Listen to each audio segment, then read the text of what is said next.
We don't even have paid family leave. We don't even have affordable childcare in this freaking country. Okay, and the people who fight against those kinds of laws are Republicans. And yet, what do you want them to do with their kids when they have to go to work? What do you want them to do? What do you want them to do? I want them to answer that freaking question. Answer the question. Journalists, ask them the question. Ask them. Ask them. Hell yeah, you tell it, Anna. Whoa, wait. What was that? A strange feeling stirring to the surface. An impulse to stand up and fight back. This is Rebel HQ. I'm Sandee Lovas. A clip of TYT's Anna Kasparian expressing her rage after news broke of the leaked opinion draft planning to overturn Roe v. Wade exploded on social media. People didn't just see her frustration and anger boil over. We felt it. Isn't it amazing? Ask them the goddamn question. Isn't it amazing that not one Democrat has shown 1% of the passion that Anna has today? They don't care. They don't care. They don't care. They're all so old, they don't even have to worry about it affecting them. And if they're young enough where it would affect them, they'll get their abortion. They're gonna fly to Paris. They're trading individual stocks, enriching themselves. They're good. They're good. They don't care about you. Make sure you understand that and you feel it in your bones. They don't care about you at all. All of that fundraising, all of that canvassing, all of that hard work on the ground, they can't even get a voting rights bill passed. They're losers. Trusha Briggs writes in, thank you, Anna, for communicating this momentous injustice and the rage we're all feeling today. It resonated with me because things are no different on this side of the border. Our politicians do not care about us. Almost every party has members who are landlords, including roughly 1/3 of the Liberal cabinet ministers. Do you think they care about the housing crisis? Do you trust them to do what's right for the people, or is it more likely they pass legislation that helps line their pockets? Time after time, they do things that benefit them and their donors, then turn around and pat us on the head saying it's in our best interests. Some of you out there may remember Rob Ford, the crack-smoking mayor of Toronto. Well, his brother Doug Ford has been the Conservative Premier of Ontario for the past 4 years. We're in the midst of a brutal, months-long election cycle. Whew! And he stands a good chance of being re-elected. If that happens, Ontario will suffer unprecedented privatization of our healthcare. Parts of the world's largest greenbelt will be paved over for a useless highway. Also, his corporate buddies can make more money. When the pandemic started, the military had to be called in to privatize long-term care homes to get the situation under control.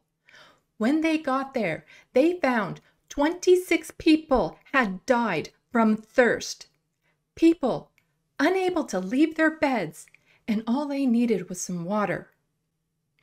Instead of doing something to help improve the conditions, Ford gave hundreds of millions to the shareholders of those homes and passed a law to prevent people from suing the homes for the harm caused during the pandemic.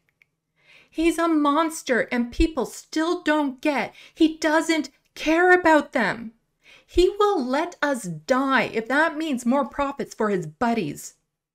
And that's why clips like the one of Anna are so important. She broke through the noise and got people to feel the rage by authentically expressing it herself. All our lives we're told to keep our emotions in check. Don't express too much of anything or you'll come across as weak. Unless you're a man, in which case anger is encouraged, while all other emotions must never be acknowledged. However, Kavanaugh was allowed to express all the emotions he wanted during his confirmation hearing, while Ketanji Brown Jackson was scrutinized for any micro-expression that might be considered inappropriate. He got away with it because he's part of the most privileged class of people. She's not. Therefore, she must remain controlled, or people would say her judgments will be clouded by her emotions. Why is this? Why do people with the most privilege get to express their emotions while others are criticized for doing the same thing? It's because the people at the top know the power of authenticity. They know expressing authentic emotions is the best way to communicate a message. That's why I never hold back. Expressing real emotions resonates with others. It validates what they're feeling and lets them know they're not alone. It ignites passion. Bernie Sanders inspired movements.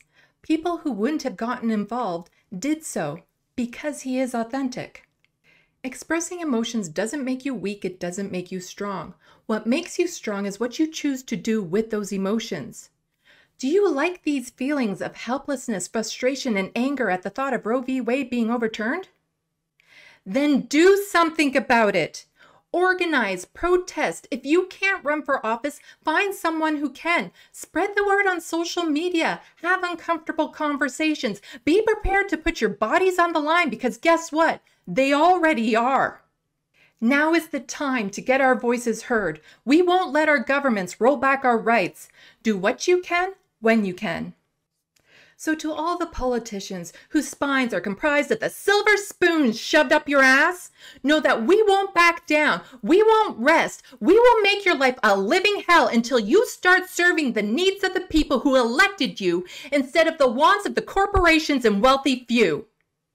For more of my stuff, look for me on social media as Left of the Box. Don't forget to hit buttons and leave comments. Thanks for watching, and until next time, get informed, get involved.